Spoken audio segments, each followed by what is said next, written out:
La Grèce passe une nouvelle fois le grand oral. Lundi 20 février, les ministres de la zone euro se sont réunis à Bruxelles pour observer la copie du cancre de l'Europe. Ils doivent évaluer les réformes mises en place par Athènes afin de lui attribuer une troisième tranche d'aide. En cas d'échec, la Grèce pourrait bien entrevoir la porte de la zone euro. À la veille des discussions, retour en 5 dates sur une relation tumultueuse.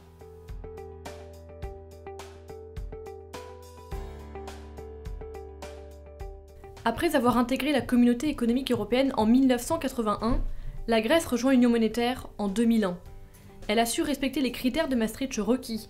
Un déficit budgétaire inférieur à 3% du PIB, un taux d'inflation contrôlé et un endettement public inférieur à 60% du PIB. En 2009, l'économie mondiale est en crise. Aucun pays n'est épargné. De son côté, la Grèce voit rouge. Les comptes ont été maquillés et les chiffres présentés à Bruxelles mensongers. Le Premier ministre socialiste Georges Papandréou découvre l'ampleur du déficit et propose un premier plan d'austérité. En 2010, la Banque centrale européenne, la Commission européenne et le Fonds monétaire international, appelé la Troïka, lui accordent un plan de sauvetage. C'est le début d'une longue période de récession et de confrontation avec la Troïka, car la Grèce multiplie les cures d'austérité pour bénéficier de prêts de ses créanciers. En juin 2011, le pays est touché par d'importantes contestations. Asphyxiés par les coupes budgétaires, les Grecs reprochent à Georges Papandréou les différentes mesures d'austérité. Le Premier ministre remet sa démission le 9 novembre. En juin 2012, et après plusieurs mois d'instabilité politique, le chef de la droite conservatrice Antonis Samaras constitue un gouvernement de technocrates.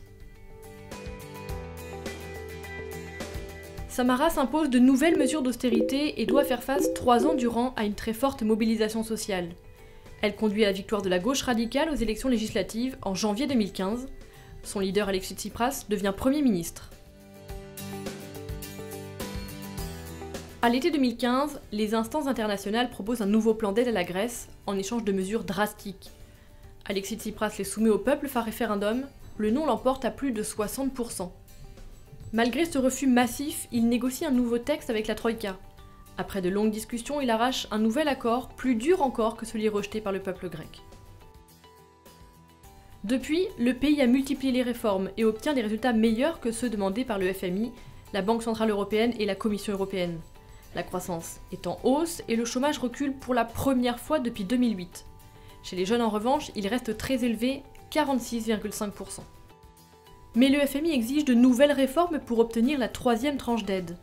Poussés par la montée des eurosceptiques, les dirigeants européens, Allemagne en tête, évoquent la possibilité d'un Grexit, une sortie de la Grèce de la zone euro. Cette perspective constituerait autant l'échec d'Alexis Tsipras que de l'Union européenne.